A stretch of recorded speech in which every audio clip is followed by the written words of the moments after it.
Assalamualaikum warahmatullahi wabarakatuh. Mohon izin Bapak Muhammad Ikhwani Saputra Eskom Mkom. Pada kesempatan kali ini perkenalkan saya Seven Dwi Kusuma, kelas IF 304, jurusan PJJ 1 Informatika. Pada kesempatan kali ini saya akan mempresentasikan hasil jawaban UAS Sistem Operasi. Soal pertama, apa itu sistem operasi? Jelaskan fungsi dari sistem operasi. Sistem operasi atau yang sering disebut operating system adalah perangkat lunak yang mengelola perangkat keras komputer dan menyediakan layanan bagi program aplikasi. Secara umum, sistem operasi komputer disebut pengelola sumber daya komputer serta sebagai jembatan antara perangkat komputer dengan pengguna, sehingga memungkinkan pengguna menjalankan berbagai aplikasi tanpa harus berinteraksi langsung dengan perangkat keras. Perangkat lunak ini mulai bekerja ketika komputer dinyalakan dan masuk dalam proses booting. Ini berbeda dari software lainnya yang berjalan di dalam sistem operasi. Di sini, OS juga akan melakukan layanan inti yang memungkinkan semua software mampu berjalan sesuai dengan tugasnya. Fungsi dari sistem operasi sendiri, yang pertama, manajemen sumber daya komputer. OS berperan sebagai pengatur semua aktivitas yang terjadi dalam suatu sistem, misalnya memberi akses pada disk penyimpanan dan juga membagi penggunaan memori ketika aplikasi berjalan secara bersamaan. Yang kedua, berperan sebagai aplikasi dasar sebuah perangkat. OS menjadi dasar dari semua perangkat atau perangkat lunak, mulai dari awal hingga program tersebut bisa berjalan sesuai dengan fungsi dan tugasnya. Yang ketiga, menghubungkan hardware. Sistem operasi berperan sebagai jembatan yang mampu mengkoordinasikan semua perangkat dalam waktu yang bersamaan, misalnya mouse, keyboard, disk penyimpanan internal, serta CPU. Yang keempat, mengoptimalkan fungsi sebuah perangkat. Selain tugasnya sebagai penghubung antara perangkat keras dan perangkat lunak, OS dibekali kemampuan untuk mengatur serta mengendalikan fungsi dari suatu perangkat. Tujuannya sendiri yaitu mengoptimalkan fungsi dari suatu perangkat tersebut. Yang kelima, mengatur sistem kerja perangkat. OS mampu mengatur atau memanajemen sumber daya komputer dengan sangat baik. Oleh karena itu, seluruh perangkat bisa saling bekerja sama sehingga tidak terjadi crash. Yang terakhir, antarmuka pengguna yang intuitif. Fungsi selanjutnya dari OS yaitu sebagai fasilitator antara komputer dengan user. Interaksi ini bisa berupa graphic user interface seperti menu dan icon. Adanya fungsi ini membuat pengguna semakin mudah dalam berinteraksi dengan komputer.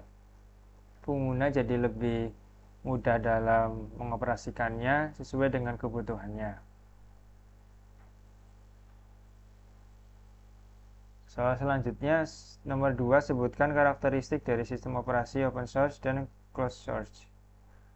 Untuk closed source sendiri yaitu jenis perangkat lunak yang menyimpan kode sumber dengan aman dan terenkripsi, di mana berarti para pengguna umum tidak dapat menyalin, memodifikasi, atau menghapus bagian dari kode tanpa izin. Contohnya sendiri Windows, macOS, dan iOS. Karakteristiknya, kode sumber tertutup, berarti hanya pengembang resmi yang bisa melihat dan mengubah kode programnya. Lalu berbayar atau berlisensi komersial. Kita harus membeli lisensi atau perangkat dengan OS bawaan. Dukungan resmi dari perusahaan. Pengguna bisa mendapatkan bantuan teknis langsung dari vendor OS tersebut. Terbatas dalam kustomisasi. Pengguna tidak bisa mengubah sistem sesuai keinginan mereka seperti pada OS open source. Lalu optimasi dan stabilitas lebih terjamin karena dikembangkan oleh satu pihak atau satu developer. OS biasanya lebih stabil dan dioptimalkan dengan baik untuk perangkat tertentu. Lalu keamanan bergantung pada vendor sehingga pengguna tidak bisa memeriksa kode sumber, harus menunggu vendor untuk memperbaiki celah keamanan. Lalu untuk open source, berbanding terbalik dengan closed source, sistem operasi open source adalah OS yang kode sumbernya dapat diakses, dimodifikasi, dan didistribusikan oleh siapa saja. Bahkan pengguna dapat menggunakan fungsi sumber terbuka pada program mereka sendiri dengan bebas tanpa konsekuensi. Contohnya Linux, ada Ubuntu, Debian, Fedora, dan yang lainnya, lalu FreeBSD, Android yang berbasis AOSP.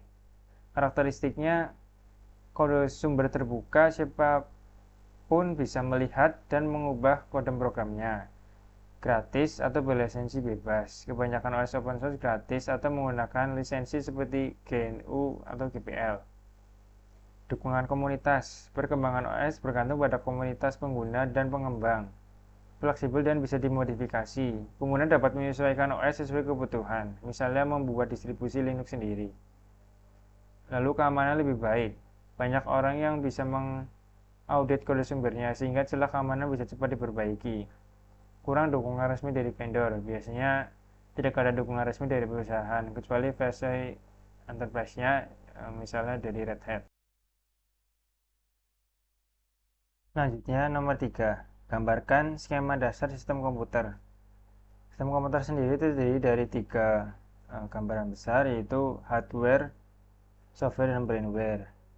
Hardware sendiri yaitu komponen pada komputer yang bisa dilihat dan berbentuk fisik. Hardware berfungsi untuk menjalankan perintah dari perangkat lunak dan pengguna. Contohnya, saat kita mengetik di keyboard, hardware akan mengirim sinyal ke prosesor untuk diproses, lalu hasilnya akan tampil di layar monitor. Lalu untuk software, yaitu program atau sistem yang mengendalikan hardware dan menjalankan tugas tertentu. Software tidak memiliki bentuk fisik, tetapi bisa diinstal dan digunakan pada perangkat komputer. Contohnya Microsoft Word, yaitu software yang digunakan untuk mengetik dokumen. Saat kamu mengetik, sistem operasi mengatur komunikasi antara aplikasi dan hardware, yaitu keyboard. Untuk brainware sendiri adalah operator atau mengelola yang biasanya manusia yang mengoperasikan dan mengelola sistem komputer. Contohnya sendiri, ketika seorang desainer grafis menggunakan Adobe Photoshop di komputer yang memiliki prosesor Intel dan RAM 16 GB untuk membuat desain visual. Untuk skema dasar dari sistem komputer, komputer sendiri sistem kerjanya terdiri dari 4 alur besar, yaitu input, proses, lalu ada memori dan juga output. Yang pertama di sini ada pengguna atau user, yaitu orang atau user yang berinteraksi dengan komputer baik secara langsung maupun tidak langsung. Dari pengguna ini biasanya menggunakan perangkat input seperti keyboard, mouse, mikrofon, dan juga lainnya. Lalu data dari perangkat input tersebut dimasukkan dan diteruskan ke sistem operasi untuk diproses lebih lanjut. Lalu di sini ada perangkat lunak atau software, yaitu program atau aplikasi yang digunakan pengguna untuk menjalankan tugas tertentu. Lalu seperti yang dijelaskan tadi, ada sistem operasi yang mengelola semua perangkat keras dan perangkat lunak di komputer, contohnya seperti Windows, Linux, dan macOS.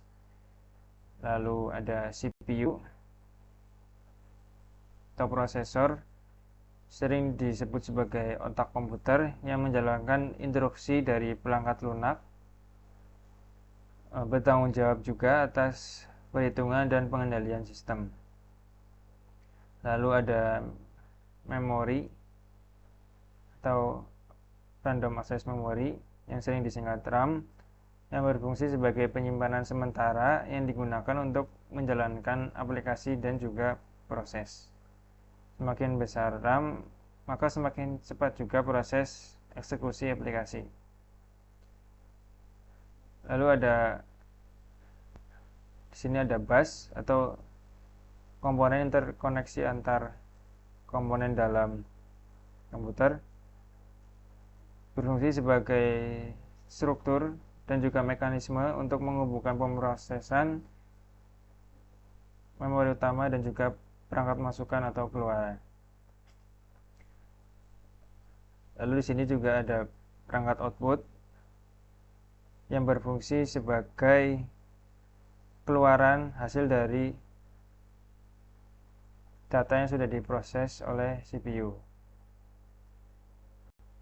Dan juga ada penyimpanan permanen, itu biasanya berbentuk HDD atau SSD, yang digunakan untuk menyimpan data secara permanen.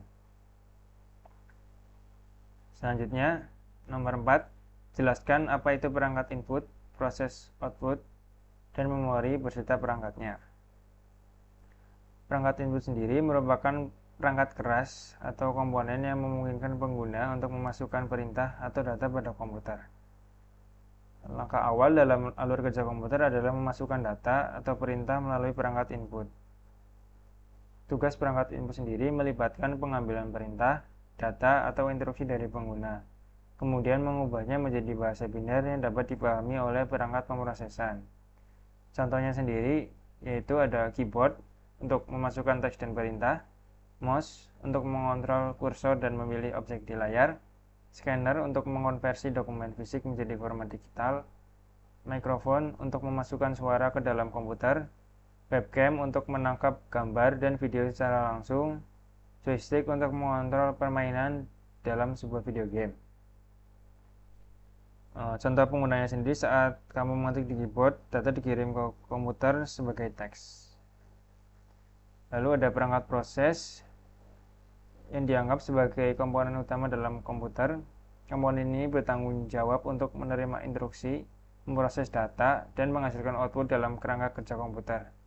Komponen utama dalam proses ini adalah CPU atau Central Processing Unit yang sering disebut sebagai otak komputer. Contohnya itu ada CPU yang bertugas untuk mengatur alur keluar masuk data dan melakukan pemrosesan seluruh data atau instruksi di komputer. Lalu ada GPU atau Graphic Processing Unit yang fungsinya hampir serupa dengan CPU namun khusus dalam pemrosesan data grafis, yaitu memproses gambar dan video agar lebih halus. Motherboard yang berfungsi sebagai papan utama yang menghubungkan semua komponen di dalam komputer. Lalu ada random access memory yang berfungsi sebagai tempat menyimpan data sementara yang dapat diakses oleh CPU saat dibutuhkan. Data pada RAM akan terhapus ketika komputer dimatikan. Lalu perangkat output yang berfungsi sebagai yang mengambil data yang telah diproses oleh komputer dalam bentuk bahasa biner dan mengubahnya menjadi bentuk yang dapat dipahami oleh pengguna. Perangkat output bisa menghasilkan berbagai bentuk seperti suara, cetakan, tampilan, dan lainnya. Hasil pemrosesan yang keluar dari perangkat output merupakan langkah terakhir dalam sistem kerja komputer.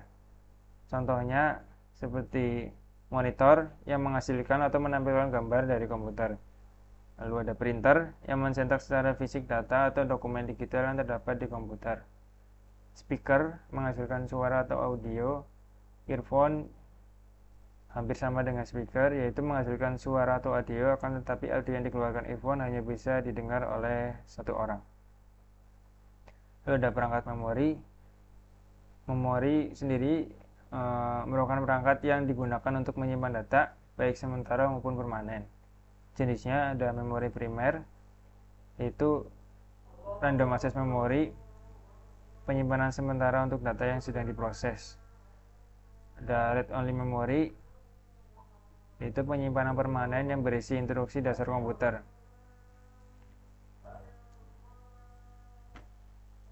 Lalu ada memori sekunder.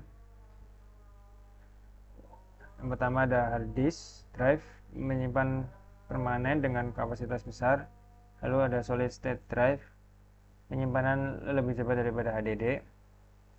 Lalu ada flash drive atau USB drive, yang berfungsi untuk penyimpanan eksternal yang portable. Ada memory card atau SD card, yang berfungsi sebagai penyimpanan untuk perangkat mobile seperti kamera atau smartphone. Soal nomor 5, jelaskan langkah menginstal Ubuntu 22. Di sini saya menggunakan Ubuntu 22.4 LTS. Untuk sistem requirement-nya sendiri dibutuhkan RAM 4 GB atau lebih, dan 5 GB ruang hard disk kosong, prosesor dual core, media instalasi yang dapat di-bootable, koneksi internet yang stabil, tapi tidak diharuskan. Untuk fitur dari Ubuntu 22.4 sendiri yaitu logo baru dari Ubuntu, lalu mode dock. Rilis ini menambahkan fungsionalitas baru ke dock sehingga dapat mengubah ukuran dock. Kebebasan untuk mengubah warna tema, ini memungkinkan untuk mengubah tema default dan mempersonalisasi pengalaman desktop. Lalu ada tools screenshot atau screencast baru. Saat GNOME 42 diperkenalkan di Ubuntu 22.4, terdapat tools screenshot dan screencast baru secara default. Pengantar penginstal berbasis Flutter baru. Ubuntu seri ini dengan penginstal berbasis Flutter yang memungkinkan memilih ZFS dan LVM saat menginstal Ubuntu di sistem Anda. Grup baru. Secara default, fitur pemeriksa OS dinonaktifkan di grup 2.6. Kita harus mengaktifkannya jika Anda berencana untuk memiliki sistem dual boot.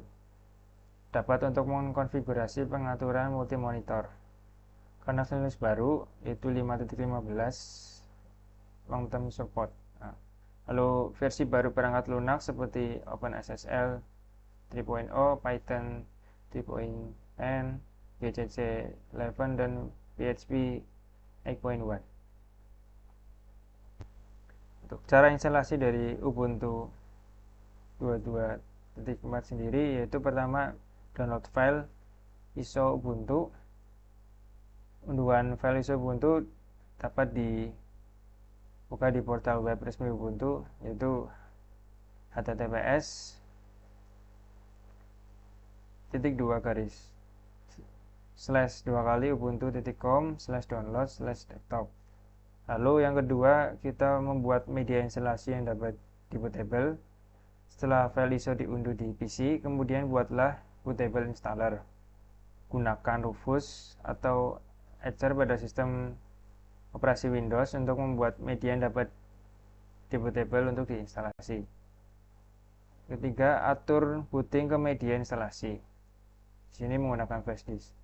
Di boot komputer yang ingin kita install Ubuntu 22.4, lalu buka pengaturan BIOS-nya dan ubah media boot dari hard disk ke flash disk. Apabila settingan bootnya sudah selesai, maka akan muncul layar instalasi seperti gambar berikut. Pilih try or install Ubuntu. Selanjutnya, klik install Ubuntu. Lalu tahapan yang keempat, pilih tata letak keyboard. Pilih tata letak keyboard, kemudian klik lanjutkan. Untuk pilihan default, pilih saja versi English US. Tahapan kelima, pilih tipe instalasi. Pada langkah ini kita harus memilih jenis instalasi. Ada dua opsi, instalasi normal dan minimal. Dalam instalasi normal, semua aplikasi terkait GUI akan diinstal, sedangkan dalam minimal hanya aplikasi dasar yang akan diinstal. Yang keenam, pilih tipe partisi disk. Pada langkah ini kita akan diminta untuk memilih jenis instalasi. Di sini jenis instalasi berarti skema partisi. Berikut dua jenis tipe instalasi partisi. Yang pertama, erase disk dan install Ubuntu. Ini akan menghapus seluruh disk dan akan membuat partisi secara otomatis. Yang kedua, something else. Untuk membuat skema partisi kustomisasi sendiri, lalu pilih something else. Dalam presentasi ini saya akan menunjukkan cara membuat skema partisi khusus melalui opsi kedua yaitu something else. Klik lanjutkan. Dan kemudian kita akan masuk ke proses membagi partisi seperti gambar di bawah ini. Seperti yang bisa kita lihat, pada proses sekarang terdapat harddisk 40 GB untuk instalasi Ubuntu. Untuk pembagian partisi harddisk pada Linux seperti di bawah ini. Untuk mulai membuat partisi, pertama buat tabel partisi kosong, pilih device, kemudian klik di new partition table, kemudian klik continue. Lalu buat partisi pertama sebagai boot dengan ukuran 2 GB. Pilih ruang kosong, klik simbol tambah, atur partisipasi seperti gambar di bawah ini. Kemudian klik continue. Buatlah partisi yang lain dengan menggunakan cara yang sama. Setelah semua partisi yang diperlukan sudah dibuat, selanjutnya klik install now untuk memulai proses instalasi. Proses selanjutnya, pilih continue untuk membuat partisi baru pada harddisk. Tahapan yang ketujuh, pilih lokasi pilihan yang sudah kita tentukan. Pilih lokasi sesuai wilayah kita saat ini. Itu akan mengkonfigurasi zona waktu yang sesuai. Karena kita di Indonesia, maka pilih Jakarta dengan zona waktu GMT plus 7. Tahapan ke-8, buat user dan atur nama komputer. Pada langkah ini tentukan untuk nama dan user login ke dalam sistem operasi Ubuntu. Sebagai contohnya seperti gambar di bawah ini. Apabila tidak ingin menggunakan password, pilih login automatically. Yang 9, instalasi Ubuntu 22.4 sudah dimulai seperti yang kita lihat pada gambar di bawah. Proses instalasi sedang berlangsung. Setelah instalasi selesai, kita akan diminta untuk mereboot sistem. Klik restart now untuk membuat ulang sistem. Juga jangan lupa untuk mengubah media boot dari USB ke hard disk dari pengaturan BIOS.